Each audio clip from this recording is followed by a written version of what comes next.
बेलना। सावित्री ऐसा कर, तू ही बेल ले। ये कहकर दादी सास 4-5 रोटियां बेलकर ही रसोई से बाहर आ जाती हैं।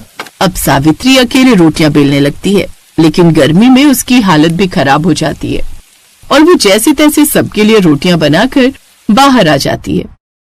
हे भगवान, आज तो रसोई में खड़े खड़े ऐसा लग रहा है जैसे यमलोक का द्वार छूकर आई हूँ। बाप रे, हालत खराब हो गई मेरी। बहू ऐसा कर, कल से तू ही रोटियां बना लिया कर, हमसे तो नहीं बनेंगी ये रोटियां। एक ही दिन में अकल ठिकाने आ गई इनकी। अगले दिन से निहारिका सब्जी बनाने के बाद एक साथ ही सारी रोटियां बनाकर रख लेती, जिसका नतीजा ये होता कि अब सबको ठंडी रोटियां खानी पड़ती। लेकिन अब कुछ न कुछ एडजस्टमेंट तो करना ही था। फिर भी बहू, जो बात गर्मा गर्म रोटी में है ना, वो इन ठंडी रोटियों में नहीं। ओफो, माँ जी तो गर्म रोटियां बनाने के पीछे हाथ धोकर ही पड़ गई हैं। ऐसे कुछ दिन बीत जाते हैं। फिर एक रोज, निहारिका बहू, आज शाम को विमला के यहाँ कीर्तन है, उसके बाद सबका खाना भी वहीं है, तो तुम भी तैयार हो जाना। बार बार फोन करके बोल रही थी विमला कि अपनी बहू को भी लेकर आना। अच्छे से जानती हूँ विमला आंटी को, कंजूस है एक नंबर की। किसी हलवाई को बिठाया नहीं होगा, इसलिए मुझे खाना बनाने के लिए बुलाया होगा। अपने ससुराल की रसोई में तपो ही, गर्मी में ऊपर से फंक्शन में जाकर भी यही हाल होगा।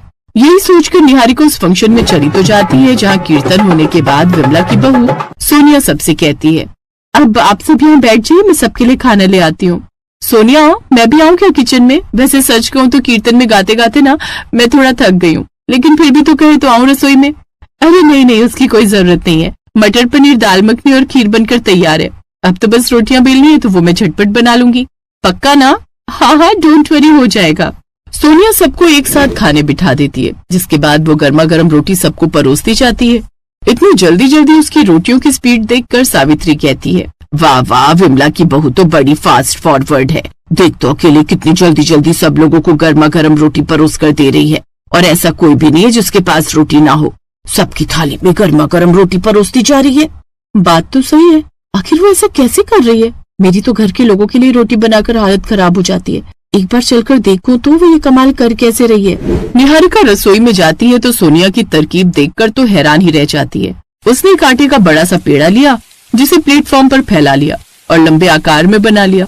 जिसके बाद एक छोटी कटोरी को उसने 10 जगह से लोई में डिवाइड कर लिया और फिर थोड़ा सूखा आटा लगाकर उन सभी 10 लोइयों को एक साथ बेल दिया, जिससे एक साथ 10 रोटियां बेलकर तैयार हो जाती हैं। और फिर बड़े से तवे पर उन सबको उसने सेक लिया। ये तो क्या कर रही है सोनिया? ये कैसी ट्रिक है? मैडम, ये तरीका है झटपट रोटियां बनाने का। वाह यार, तू तो बड़ी स्मार्ट निकली। अरे यही तो मेरी ट्रिक है, इससे एक साथ 10 रोटियां कुछ सेकंड्स में बन जाती हैं। ये तो बड़ी जुगाड़ू ट्रिक है। अब मैं भी कल से ये